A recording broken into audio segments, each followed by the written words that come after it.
So hello students, चलिए सबका ध्यान बोर्ड की तरफ। देखो यार, लास्ट क्लास में हम लोग साझेदार का अवकाश ग्रहण कंप्लीट कर चुके थे। आज बारी है, मतलब अवकाश ग्रहण का सारे टॉपिक्स तो कंप्लीट हो गए हैं। अब आपकी बुक से सारे एग्जाम्पल्स बनाना स्टार्ट कर देना, ठीक है। उसके आज बारी है साझेदार की मृत्यु की। किसकी बारी है? साझेदार की मृत्यु। बोलोगे सर मृत्यु, मृत्यु मतलब सीधा क्या हो गया, ऊपर चला गया। तो आप बोलोगे सर अवकाश ग्रहण में और मृत्यु में दोनों में अंतर क्या है? देखो, दोनों में कोई खास अंतर नहीं है, दोनों में ही साझेदार क्या हो रहा है, फर्म से जा रहा है। लेकिन अगर अंतर देखा जाए तो काफ़ी जमीन आसमान का अंतर हो जाता है, ठीक है। जिस प्रकार जैसे कि 3 साझेदार है A B C, ठीक है। अब C अगर फर्म से अवकाश ग्रहण करता है, C फर्म से अगर यहाँ से चला जाता है, तो आप सब जानते हैं कि अपने साथ क्या क्या लेकर जाता है? पूंजी प्लस अपने हिस्से की ख्याति और प्लस अपने हिस्से का लाभ। लाभ में जो हिस्सा वगैरह होता है वो क्या करता है? लेकर जाता है।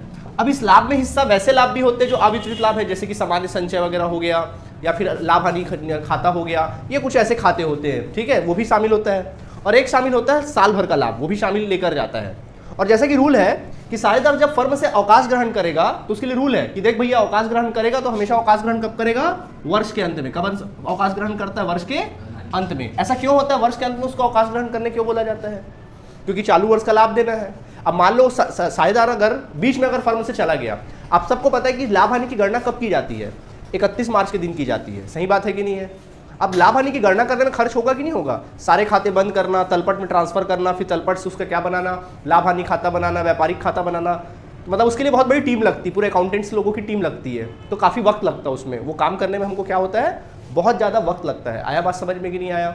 तो पूंजी और ख्याति और लाभ में हिस्सा, तो वर्ष इसी वजह से उसको बोला जाता है कि भैया अब मान लो साल के बीच में जाएगा तो दो बार आप लाभ गणना करोगे क्या?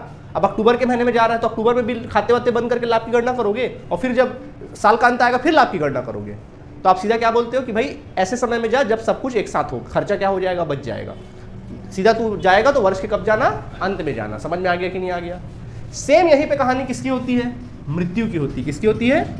मृत्यु की होती है। मृत्यु में भी साझेदार जाता है। फर्क सिर्फ इतना कि अवकाश ग्रहण में सीधा वो अपने घर जाएगा, मृत्यु में सीधा भगवान के घर जाएगा। आया बात समझ में कि नहीं आया? ठीक है। तो मृत्यु अगर साझेदार की होती है तो मृत्यु में भी साझेदार अपने साथ क्या लेकर जाता है? पूंजी लेकर जाता है, ख्याति लेकर जाता है, लाभ में क्या लेकर जाता है? हिस्सा। सेम, कोई अंतर नहीं है। पर गड़बड़ कहाँ पे होता है पता है तुम लोग को? ऐसा हो सकता है कि मृत्यु को बोलेंगे, मृत्यु कब होती है? साल के अंत में। मृत्यु तो कभी भी हो सकती भैया, और मृत्यु बिना बताए भी हो सकती, पता ही नहीं भाई, वो तो व्यापार कर रहे थे, सडनली मृत्यु हो गई अचानक से, तो उसका तो कोई तोड़ है नहीं। तो ठीक है, जब मृत्यु होती है तो फिर मृत्यु और अवकाश ग्रहण में क्या हिस्सा है? अंतर है? कोई अंतर नहीं है। मृत्यु में भी साझेदार को पूंजी मिलेगा, ख्याति मिलेगा, और लाभ में क्या मिलेगा? हिस्सा मिलेगा, ठीक है। और ये तीनों चीज किसको दिया जाएगा पता है? अब मृत्यु वाला तो चला गया बेचारा, उसको थोड़ी ना देंगे, उसके उत्तराधिकारी को दिया जाएगा। सारी चीज किसको दिया जाएगा? उत्तराधिकारी को दिया जाएगा। समझ में आ गया कि नहीं आ गया? अब चूंकि ये कब मरा है? वर्ष के अंत में तो मरा नहीं भैया, मरने का कोई डेट वेट तो है नहीं, तो साल के मध्य के बीच में मरा। अब प्रश्न उठता है कि जो वर्ष का लाभ है वो कैसे इनको क्या किया जाए? दिया जाए। वर्ष का लाभ कैसे मैनेज किया जाएगा? ये मन में क्या होता है, प्रश्न उठता है कि वर्ष का लाभ जो होगा वो कैसे दिया जाएगा, ठीक है। क्योंकि भैया मृत्यु तो हो गई 3 महीने में, जैसे 3 महीने या 4 महीने में ही मृत्यु हो गई, तो क्या आप खाता बनाया जाए? नहीं। तब इसको क्या किया जाता है पता है? साझेदार की मृत्यु की दशा में, साझेदार की मृत्यु की दशा में अगर अवकाश ग्रहण करता तो कोई टेंशन नहीं था, क्योंकि वर्ष के अंत में करता तो चालू वर्ष का लाभ लेके जाता, कोई टेंशन नहीं था, गणना हो जाया रहता। लेकिन साझेदार की मृत्यु की दशा में अगर उसको लाभ दोगे तो कैसा लाभ दोगे? तब साझेदार की मृत्यु की दशा में आप उसको लाभ जो दोगे ना, चालू वर्ष का लाभ, तो चालू वर्ष का जो लाभ दिया जाता है, चालू वर्ष का लाभ, वो रियल लाभ नहीं दिया जाता है। वो कैसा लाभ दिया जाता है पता है? माना हुआ लाभ दिया जाता है, एक प्रकार से कल्पित लाभ दिया जाता है। कैसा लाभ दिया जाता है? कल्पित लाभ दिया जाता है। कल्पित लाभ मतलब उसको जो लाभ दिया जाएगा चालू वर्ष का, वो कल्पना करके दिया जाएगा, मान कर दिया जाएगा, क्योंकि भाई उसके लिए अब पूरा खाता बंद करेंगे, फिर नया लाभ निकालेंगे, तो उससे क्या होगा? बहुत ज़्यादा क्या होगा? समय का क्या होगा? बर्बादी होगा वहाँ पे, और पैसे की भी बर्बादी होगी। तो उसको क्या करते हैं हम, तो साझेदार लोग डिसाइड करते हैं कि भाई इसको पन्ना क्या करेंगे? कल्पित लाभ दे देंगे, माना हुआ लाभ दे देंगे, मान के लाभ दे देंगे, ठीक है। अभी लाभ किसके आधार पर निकाला जा सकता है? तो लाभ की गणना किस प्रकार की जाएगी आपके क्वेश्चन में दिया रहेगा, उसमें ज़्यादा टेंशन नहीं लेना है। लेकिन फिर भी बता देता हूँ कि कौन कौन से तरीके से लाभ की गणना होती है। जनरली कल्पित लाभ की गणना कैसे होती है? नंबर 1, पहला क्या होता है? गत वर्षों के औसत लाभ के आधार पर चालू वर्ष के लाभ की गणना। मतलब कैसे किया जा सकता है? गत वर्ष का क्या करो, कुछ गत वर्ष 5 साल 6 साल 7 साल का लाभ निकाल लो और उसका औसत निकाल लो, उसके आधार पे क्या कर दो, उसको लाभ दे दो। ये एक तरीका है, ठीक है। एक रास्ता ये है कल्पना करने का। दूसरा रास्ता ये है गत वर्षों के विक्रय पर लाभ के प्रतिशत के आधार पर, लाभ के प्रतिशत के आधार पर, ठीक है, आधार पर। दूसरा तरीका क्या होता है, क्या करो सीधा एक तरीका और है, एक रास्ता और है, क्या करो, पिछले साल का विक्रय देखो कितना था, ठीक है, पिछले साल का जैसे मान लो पता करो विक्रय कितना था, तो पता चला पिछले साल का विक्रय कितना था, 2 लाख रुपए पिछले साल का रियल, ठीक है। और ये देखो कि लाभ कितना था, लाभ कितना कमाए थे, तो पता चला लाभ हमने कमाया था 40,000। कितना लाभ कमाया था पिछले साल में, 40,000। तो एक प्रकार से देखा जाए तो विक्रय का कितना परसेंट है, 20%। विक्रय का कितना परसेंट है, लाभ परसेंट निकाल लो उसका, क्या कर लो, 20%। कितना आया, 20%। तो बिल्कुल सिंपल है, पता करो। ये तो पता हो सकता है ना कि भाई जिस दिन साझेदार मरा है, चलो लाभ नहीं निकाल पाएंगे, लेकिन जिस दिन साझेदार की मृत्यु हुई है उस दिन तक का विक्रय तो आपके पास पता होगा कि नहीं होगा, क्योंकि भाई विक्रय का तो लेन देन हो रहा है ना, उसका खाता मैनेज हो रहा है, तो भाई ये तो पता होगा कि उस दिन साझेदार की मृत्यु जिस दिन हुई उस दिन व्यापार का विक्रय क्या है। तो पता चला जिस दिन तक साझेदार की मृत्यु हुई है उस दिन तक व्यापार का विक्रय 50,000 रुपए तक हुआ है, तो 50,000 का सीधा 20% निकाल दो, कितना आ गया, 50,000 का 20% 10,000, ठीक है। और उसको क्या करो, सीधा 10,000 पूरे व्यापार का लाभ आया, उसका जो हिस्सा बनता है उसको देके क्या करो, चलता कर दो। ये एक तरीका है, समझ में आ गया कि नहीं आ गया। या फिर तीसरा तरीका होता है गत वर्ष के लाभ के आधार पर, गत वर्ष के लाभ के आधार पर। या फिर ये होता है कि गत वर्ष में जो लाभ पाया था उसी को क्या कर दो, दे दो। मतलब ये देखो कल्पित लाभ क्या होगा, फिर सीधा क्या करो, गत वर्ष में लाभ कितना था भाई, पिछले गत वर्ष में लाभ था मान लो 50,000 रुपए, ठीक है भैया 50,000 में इसका हिस्सा दे दो, बात खत्म। समझ में आ गया। तो इस प्रकार से लाभ की क्या की जाती है, एंट्री की जाती है। मतलब देखो क्या कहानी है यहाँ पर, जब साझेदार की मृत्यु होगी सारे लेन देन, सारे एंट्री सब सेम होंगे, पूंजी देने का भी एंट्री सेम होगा, ख्याति का भी लेन देन करने का भी क्या होगा, ख्याति का भी समायोजन कैसा होगा, सेम होगा जैसे अवकाश ग्रहण में होता था, ठीक है। और लाभ अब जो सामान्य संचय है, लाभ हानि खाता है, ख्याति है, या फिर लाभ हानि का विकलन पक्ष है, जो भी है सबका लेन देन क्या होगा, पुनर्मूल्यांकन सब सेम वैसे ही होगा जैसे अवकाश ग्रहण में होता था। सिर्फ कहानी कहाँ पे फंसती है, चालू वर्ष का लाभ में। तो चालू वर्ष का जो लाभ दिया जाता है वो कल्पना के आधार पर दिया जाता है। किसके आधार पर दिया जाएगा, कल्पना करके। तो ये कल्पना करने के तरीके थे, कोई दिक्कत इसमें आप लोगों को, ठीक। तो बाकी सब एंट्री क्या होगी, सेम होगी, बट जो लाभ आप दोगे उसकी एंट्री क्या बनेगी, जो कल्पित लाभ दोगे उसकी एंट्री क्या बनेगी। तो बच्चों उसकी एंट्री ये बनेगी। अब उसकी एंट्री क्या बनेगी, तो देखो हम बता देते उसकी एंट्री क्या बनेगी। तो देखो लाभ जो दे रहे हो उत्तराधिकारी को, वो कल्पना करके दे रहे हो साझेदार को, तो कैसे होगा, तो एंट्री बनेगा, लाभ दे रहे हो ना उसको, तो लाभ उसके अकाउंट में डालोगे, निकालोगे, डाल देंगे। तो एंट्री बनेगा लाभ हानि उच्चन खाता विकलन, लाभ हानि उच्चन खाता विकलन। उच्चन क्यों, क्योंकि ये रियल लाभ नहीं है, ये सिर्फ माना हुआ लाभ है, असली लाभ नहीं भैया। ये हमने क्या किया, एक ऐसी क्रिएट किया है, ठीक है। लाभ हानि उच्चन खाता विकलन मृतक साझेदार के पूंजी खाते से, मृतक साझेदार के पूंजी खाते से ये लाभ आप दे दो, ऐसी गणना करके। समझ में आ गया कि नहीं आ गया। क्या लिख सकते हैं नरेशन, एक प्रकार से लिख सकते हैं कल्पित लाभ का मृतक साझेदार के पूंजी खाते में हस्तांतरण, पूंजी खाते में हस्तांतरण। इस प्रकार आप क्या कर सकते हैं, यहाँ पर लिख सकते हैं। आई बात समझ में कि नहीं आई, ठीक। अब चूंकि ये वास्तविक लाभ तो है नहीं बॉस, तो इसका दूसरा इफेक्ट कहाँ पड़ेगा पता है, चिट्ठा में पड़ेगा। कहाँ पड़ेगा, चिट्ठा में। चिट्ठा के कहाँ लिखेंगे पता है, संपत्ति पक्ष में लिख देंगे। किसको, लाभ हानि खाते को। क्या लिखेंगे, लाभ हानि उच्चन खाते को आप लोग लिख देना संपत्ति पक्ष में, ठीक है। सर ऐसा संपत्ति पक्ष में हमने क्यों लिखा, क्योंकि बेटा ये जो लाभ है ना, ये आपने क्या किया है, क्रिएट किया है, ये रियल लाभ नहीं है, रियल लाभ से नहीं दे रहे हो। तो अभी आपके लिए क्या हुआ, वह हुआ कि नहीं हुआ, विकलन हुआ, एक प्रकार से वह हुआ। वह मतलब क्या हुआ, विकलन। और विकलन का शेष हमेशा कौन सा शेष होता है, विकलन ही होता है, सॉरी। तो विकलन को कहाँ दिखाए, अब ये लाभ जैसे तुमने क्या किया, किसी को 2,000 रुपये दे दिया है, वही कमाया उमाया कुछ नहीं है, वही 2,000 दे दिया तुमने, तुम्हारे पास कुछ नहीं था, तुमने 2,000 रुपये दे दिया। अब ये 2,000 को मेकओवर कैसे करोगे। अब जब रियल में आप 20,000 कमाओगे, जब रियल में 20,000 कमाओगे तो 2,000 कट जाएगा कि नहीं कट जाएगा।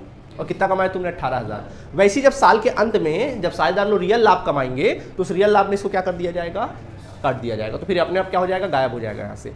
भाई अभी विकलन शेष है ना, जब तक रियल लाभ नहीं आया है तब तक तो भैया इसको कहीं दिखाना पड़ेगा। तो कहाँ दिखाया जाता है विकलन शेष को, हमेशा कहाँ दिखाया जाता है, जिसको बंद नहीं किया जा सकता, संपत्ति पक्ष में दिखाया जाता है। क्यों संपत्ति पक्ष में दिखाया जाता है, क्योंकि संपत्ति का शेष क्या होता है, विकलन होता है, ठीक। तो एक बार रिवाइज कर दे 2 मिनट के अंदर। चलो देखो, सबसे पहला अवकाश ग्रहण साझेदार की मृत्यु। तो साझेदार की मृत्यु में अवकाश और मृत्यु में क्या अंतर है, देखिए क्या होता है।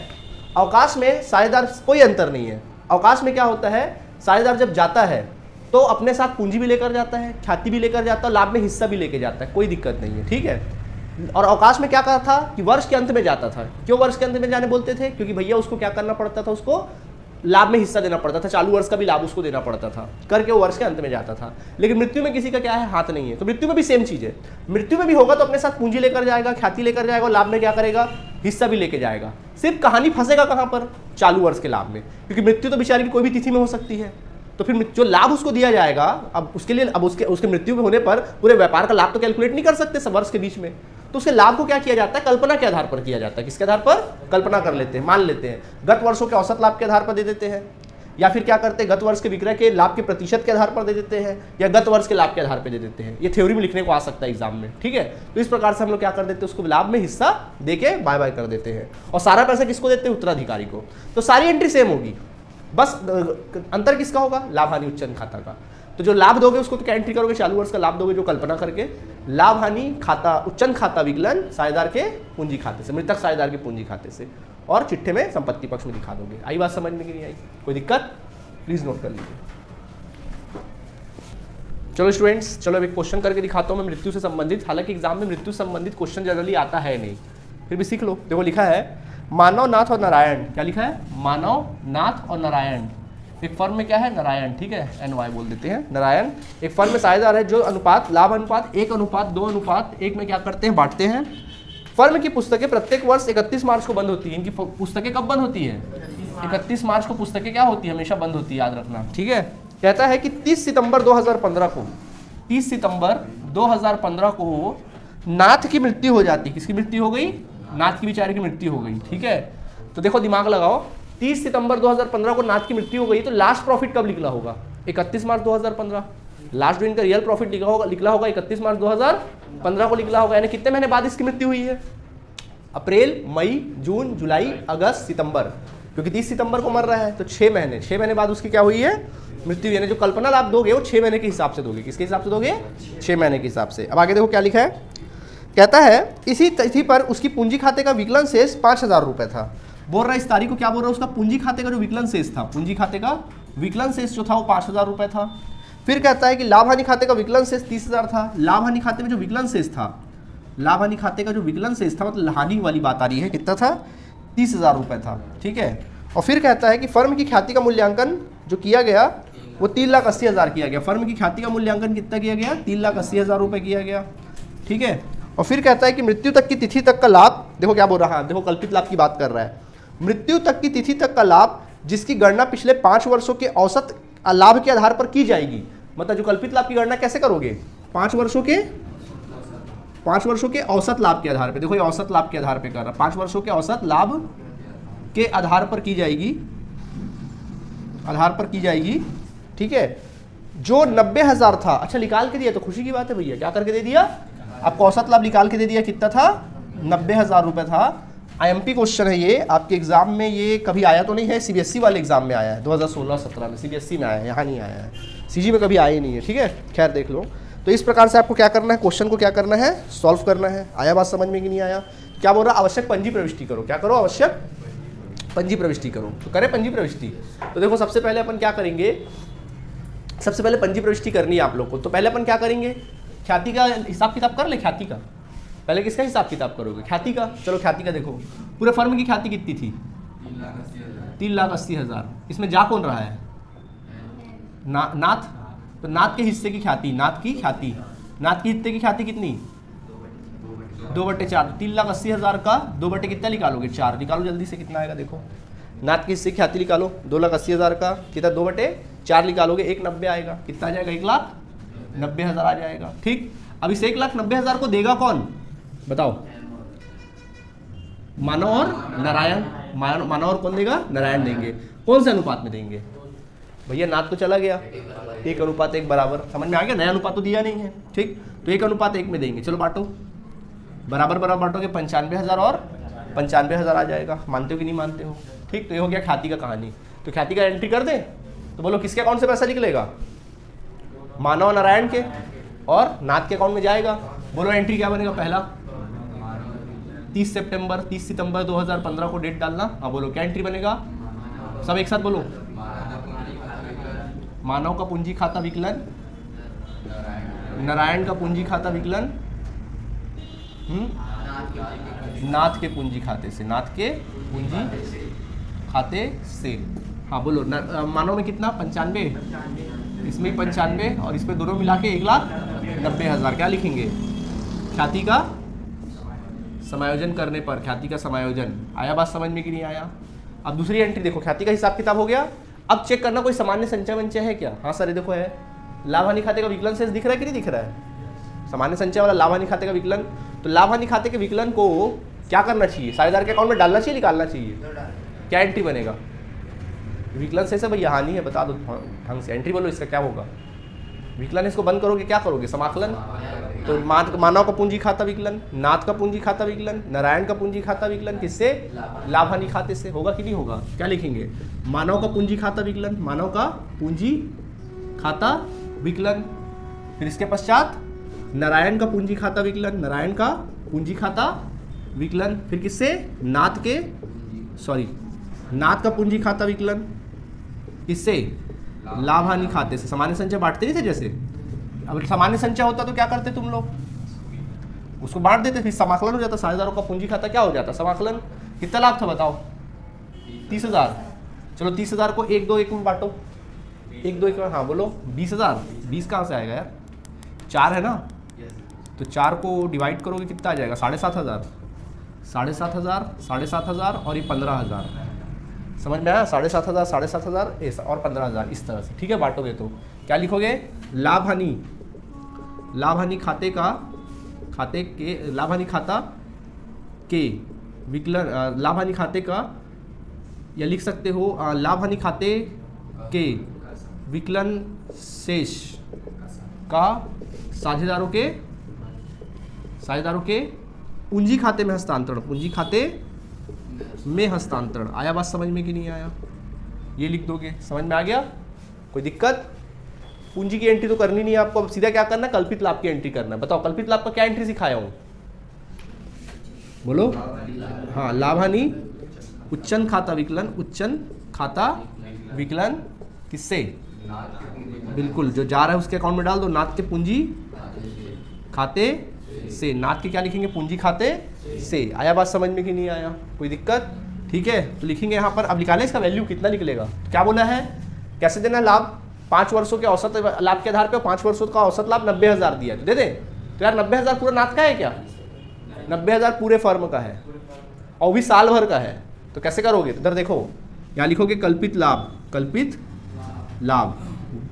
वर्ष का कल्पित लाभ कैसे निकालोगे? देखो 90,000 पूरे फर्म का है, उसमें नाथ का कितना हिस्सा है? 2/4 भाग। 90,000 पूरे फर्म का है, नाथ का हिस्सा 2/4 भाग है, तो साल भर का आ गया। नाथ कितने महीने व्यापार में रहा है? 6 महीने। तो बच्चों कितने महीने का? 6 महीने का। नहीं आया समझ में? ठीक से समझा देते हैं फिर से। देखो 90,000 पूरे साल भर का है, क्या साल भर का में मरा है क्या वो? नहीं, आधे साल में 6 महीने मरा है, तो 6 महीने का लाभ निकाल लेना। अब 6 महीने का पूरे साल भर का लाभ आ गया। अब उस लाभ पे सारे साझेदारों का हक है, तो उसमें नाथ का कितना हिस्सा है? तो 2/4 निकाल दो। चलो निकालो कितना आएगा। देखो 90,000 का 45,000, 45,000 का 2/4 करो जल्दी।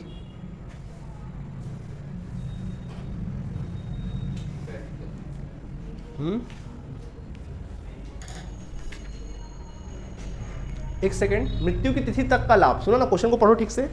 मृत्यु की तिथि तक का लाभ 90,000 है।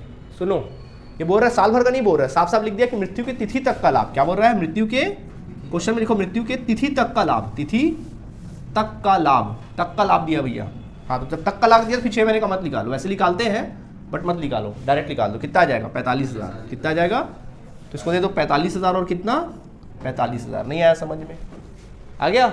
नरेशन लिख सकते हैं कल्पित लाभ का विभाजन करने पर, इस तरह से। कोई दिक्कत इसमें आप लोगों को? समझ में आ गया? इस तरह से। कोई दिक्कत? यार देखो क्वेश्चन को ढंग से पढ़ना। देखो क्या लिखा? मृत्यु की तिथि तक का लाभ कितना बोला है?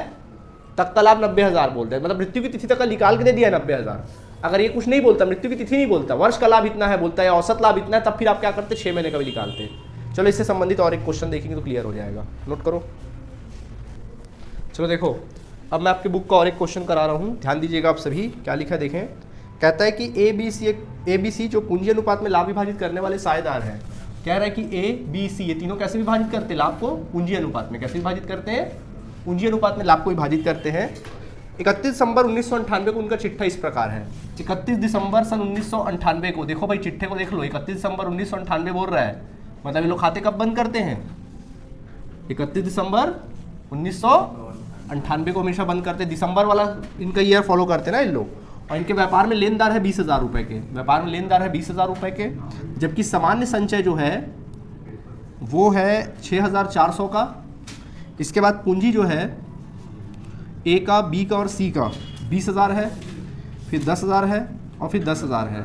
इस प्रकार से कुल मिला के 40,000 रुपये का पूंजी है। और रोकड़ इनके व्यापार में, रोकड़ जो है इनके व्यापार में 11,400 रुपये का रोकड़ है। इसके पश्चात देनदार है इनके व्यापार में, कुल मिला के 19,000 रुपये के देनदार है।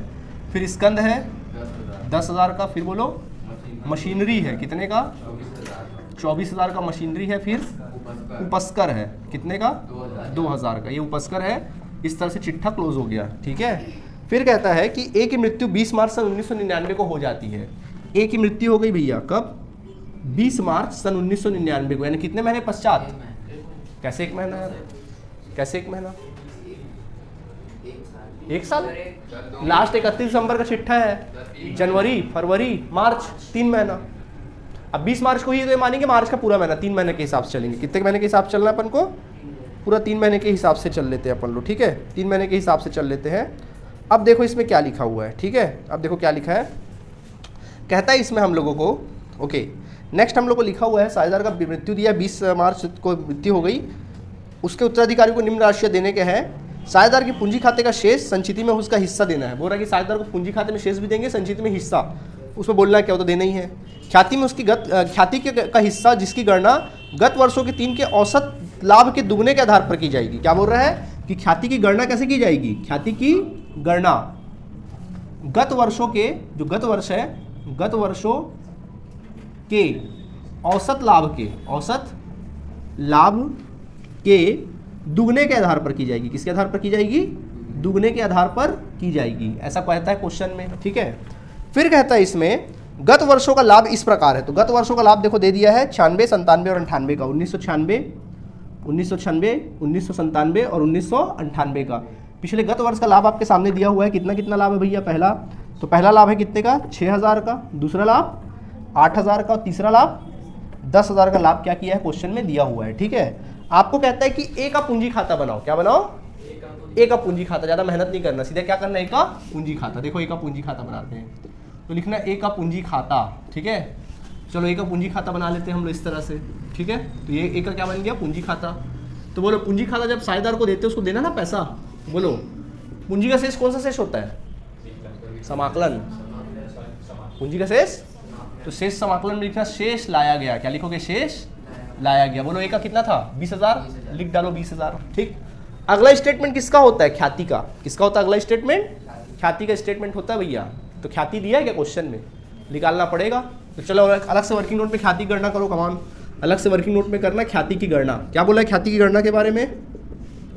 ख्याति की गणना के बारे में बोला है कि ख्याति की गणना औसत लाभ के दुगने के आधार पे करना है, औसत लाभ के दुगने के आधार पे। ऐसी बोला है कि नहीं बोला है? ठीक है, तो चलो औसत लाभ निकालो। तो औसत लाभ कैसे निकालते हैं आप? पिछले साल के जितने वर्ष हैं, कितने वर्ष है? 6,000 प्लस 8,000 प्लस 10,000, इन तीनों का क्या निकालते हैं? औसत निकालते हैं। चलो करो, कितना आ रहा है? 24,000 आया, भागित करो 3 से, कितना आ गया? 8,000। ये आ गया फर्म का ख्याति 8,000? नहीं आया, आ गया 8,000। तो देखो ख्याति आया तुम्हारा कितना? 8,000। तो 8,000 में कौन जा रहा है? ए। तो लिखेंगे ए के हिस्से की ख्याति, ए की हिस्से की ख्याति। तो बताओ ए के हिस्से की ख्याति कितनी है? तो 8,000 में ए का हिस्सा कितना भैया? पूंजी अनुपात है इन लोगों का 2:1:1, 2:1:1। तो बताओ 2 बटे कितना? 4। निकालो कितना आएगा? 4,000। अब ये 4,000 को देगा कौन? ए और सॉरी बी और सी। बी और सी कौन से अनुपात में? अपने नए लाभ प्राप्ति क्या है? 1:1। Very good, 1:1। कितना देंगे? 2,000 और 2,000। तो बी देगा 2,000, सी देगा 2,000। तो इसके खाते में डल जाएगा ना पैसा। तो लिखेंगे बी का पूंजी खाता को, क्या लिखेंगे? बी का पूंजी खाता को, और सी का पूंजी खाता को कितना? 2,000 ये देगा, 2,000 ये देगा। इस प्रकार से कितना मिल गया उसको? 4,000 क्या हो गया? मिल गया। समझ में आ गया? अगला स्टेप क्या था याद करो? सामान्य संचय में हिस्सा। कोई सामान्य संचय दिख रहा है? देखो, हाँ सर। तो बताओ 6400 में तीनों साझेदार का हिस्सा है। इन जन आपका कितना हिस्सा है बताओ उसमें? देखो 2/4, 2/4 यानी 3200 कितना, तो लिख दो सामान्य संचय खाता को, सामान्य संचय खाता को कितना 3200 रुपये दे दो इसको। समझ में आ गया। अगला स्टेप याद करो क्या होता था, कोई हानि वानी दिख रही है क्या? नहीं है सर। फिर अगला स्टेप क्या होता था याद करो, पुनर्मूल्यांकन खाता है क्या? नहीं है सर। अब सीधा क्या करेंगे, कल्पित लाभ का समायोजन। लाभ हानि क्या करेंगे, उच्चन खाते का क्या करना पड़ेगा, समायोजन करना पड़ेगा। लाभ हानि उच्चन खाते का क्या करना पड़ेगा, समायोजन करना पड़ेगा आपको। क्या बोल रहे हो, ख्याति गड़बड़ हुआ है कहाँ पर? अच्छा दुगना नहीं हुआ, सॉरी सॉरी। हाँ तो औसत लाभ आया, अच्छा ख्याति नहीं निकला क्या पूरा पूरा? ख्याति बराबर औसत लाभ इंटू दुगना ना। अब चलो औसत लाभ 8000, उसका दुगना कर दो 16000, कितना आ गया बॉस 16000। अब निकाल सकते हैं, तो ख्याति कितनी आ गई पूरे व्यापार की, तो 16000 में इंजन आपका हिस्सा कितना है, 2/4 करोगे कितना आएगा 8000। तो फिर बी और सी कितना देंगे 4000 और कितना 4000। अब ठीक है, तो 4000 बी दिया, 4000 सी ने दे दिया। इस प्रकार मिल गया ख्याति में हिस्सा उसको। ख्याति में हिस्सा कितना मिल गया 4000। कोई दिक्कत? ओके चलो ध्यान दो। तो यहाँ तक हो गया अपना काम। अब अपन क्या करेंगे, लाभ हानि देंगे उसको। क्या देंगे, कल्पित लाभ देंगे। तो देखो कल्पित लाभ की गणना करेंगे, कल्पित लाभ की गणना। तो लाभ हानि उच्चन खाता दे देना, उनके अकाउंट में डाल देना उच्चन खाता। तो देखो उसको कल्पित लाभ देना है। क्या बोला है कल्पित लाभ के बारे में, क्वेश्चन में लिखा है साफ साफ कल्पित लाभ के बारे में कि मृत्यु तिथि तक के लाभ का हिस्सा, मतलब मृत्यु तिथि तक के लाभ का जो हिस्सा है, जिसकी गणना गत वर्ष के चिट्ठे से मृत्यु तिथि तक के गत वर्ष के लाभ के आधार पर करनी है। किसके आधार पर करनी है, गत वर्ष का लाभ। यानी कि लोग जो कल्पित लाभ ले रहे हो क्या ले रहे हैं, अब ये लोग जो कल्पित लाभ की गणना, कल्पित लाभ की गणना, तो जो कल्पित लाभ ले रहे हैं लोग, दूसरा नंबर नोट है कल्पित लाभ की गणना क्या बोल रहा है, जो कल्पित लाभ कितने किसके हिसाब से बोला है, कल्पित लाभ की गणना के आधार पर बोला है, गत वर्ष के लाभ, गत वर्ष के लाभ के आधार पर, गत वर्ष के लाभ के आधार पर। मतलब जो गत वर्ष का लाभ है वही उसका क्या होगा, कल्पित लाभ होगा। बोल रहा है कि गत वर्ष का जो लाभ है वही क्या दे दो, कल्पित लाभ के आधार पर दे दो। तो बोलो गत वर्ष का लाभ कितना है, यहाँ पे देखो पिछले साल का लाभ कितना है, चिट्ठा कब का है 98 का, और लाभ भी किसका 98 का 10,000। तो 10,000 लोगे कल्पित लाभ, कितना लोगे, तो 10,000 लोगे कल्पित लाभ, इसलिए लिखेंगे कल्पित लाभ बराबर कितना 10,000। तो 10,000 पूरे साल भर का है, 10,000 पूरे साल भर का है। तो हमको निकालना है कि वो कितना दिन उसका क्या हुआ है वहां पर, मतलब 20 मार्च को डेथ हुआ है, तो भाई 10,000 पूरे साल भर का है, तो 20 मार्च तक का कितना दिन हुआ गिनो, 3 महीना ले लोगे, ऑलमोस्ट 3 महीना। दिन के हिसाब से लेंगे, अच्छा दिन के हिसाब से लेंगे, कैलकुलेशन बड़ा हो जाएगा नहीं कैलकुलेशन, तो 3 महीना ले लेते, क्योंकि 15 तारीख को बात खत्म हो रहा है, हम ये मानते 3 महीना ले लेते, हम लोग मान ले रहे कितना ले रहे, 3 महीना ले लेते। चलो 3 महीने के हिसाब से ले लेते, तो 3 महीना, तो 3 महीने का आ गया, 20 मार्च को डेथ हुआ तो पूरा 3 महीने का दे दो उसको, कहाँ दिन गिनते रहोगे, 3 महीने का दे दिए, और 3 महीने का दिए, और उसमें हिस्सा उसका पूरे व्यापार का आया है, उसका हिस्सा कितना है 2/4। चलो सॉल्व करते हैं, 2 एकम 2, 2 छक्के 12, और 3 तो गया नहीं, 4 एकम 4, 4 दूनी 8, 4 पंचे 20, 2500 आ गया, ठीक है। 3 एकम 3, 3 दूनी 6, 2 एकम 2, 12 50, कितना आ गया 1250। उसके लाभ में हिस्सा कितना आ गया 1250। 3 महीने का आया कितना 1250, 10,000 का 3 महीने का 2,500, 2,500 का उसका आधा हिस्सा है ना उसमें, हाँ तो 1250 कितना गया 1250, ठीक है। तो 1250 दे दो उसको, कितना दे दो 1200, और कुछ देना है नहीं। अब जोड़ो, चलो समाकलन जोड़ो विकलन घटाओ, आंसर थोड़ा डिफरेंट ही आएगा। चलो देखते हैं, तो जोड़ो 20,000 4 8 28,000, 28 और 3 कितना हुआ 31,000, 31 और 1 32,000, 32,450, 32,450। तो 32,450 उसके उत्तराधिकारी को दे दो, किसको दे दो, उत्तराधिकारी के पूंजी खाते से। आया बात समझ में कि नहीं आया, कितना आ रहा है 32,450। आंसर कितना दिया देखें, आंसर कितना दिया उसको पूंजी खाते का शेष, अच्छा 32,282 दिया है। तो मुझे लगता है कि वो 32,282 दिन के हिसाब से निकाला है, दिन के हिसाब से निकाल के देखें एक बार। चलो दिन के हिसाब से निकालते, अगर मैं दिन के हिसाब से निकालता तो क्या होता, 10,000 इंटू कितना 3 महीने के जगह मैं दिन लेता, तो जनवरी का 31 दिन, फरवरी का 28 और इधर का 20, 79 डेज, कितना हुआ 79 डेज, 365 इंटू कर लो कितना 2/4 हिस्सा। सॉल्व करके देखते हैं, देखो सॉल्व करके देखो कितना आ रहा है, 10,000 इंटू 79 डिवाइडेड बाय कितना 365, उसका आधा 2/4 है ना, हाँ 182, 1082 कितना रहा, 1000 दिन के हिसाब से 1082, तब आ जाएगा आंसर। अब तुम लोग बताओ किसके हिसाब से लोगे, दिन के हिसाब से लोगे, कैलकुलेशन बढ़ जाएगा बॉस। चलो महीने के हिसाब से ले लो, कौन सा एग्जाम में क्वेश्चन आना है, सही बात है। चलो सीख गए ना, सीख तो गए ना, समझ में आ गया तो डील कर लेना। क्या करूं, जो आया वही ठीक है, खुश हो। चलो 32,450 लिख लो। चलो महीने के हिसाब से ले लो भाई, कहाँ दिन निकालते रहोगे। समझ में आ गया कि नहीं आ गया। तो ये हुआ साझेदार की मृत्यु। तो साझेदार की मृत्यु में आपने देखा सब कुछ सेम था, देखो ना कहाँ कोई अंतर था। सेम पूंजी की एंट्री की है, सेम ख्याति की एंट्री की है, सेम सामान्य संचय की एंट्री की है, सिर्फ अंतर किसी का था, तो किसका था, उच्चन खाता का था, बाकी कोई अंतर था नहीं। ठीक है, तो आज हमारी मृत्यु की कहानी भी क्या हुई, खत्म हुई। कल इस चैप्टर का आखिरी क्लास रहेगा और वो रहेगा तुम्हारा वार्षिकी उच्चन खाता, जो एग्जाम में 4 नंबर का क्वेश्चन तो गारंटीड आता है, तो कल देखेंगे उसके बारे में। ओके, चलिए तो अगली मुलाकात नेक्स्ट क्लास में होगी। मृत्यु संबंधित अगर एग्जाम्पल बनाना होगा तो बना सकते हैं। ठीक है, थैंक यू।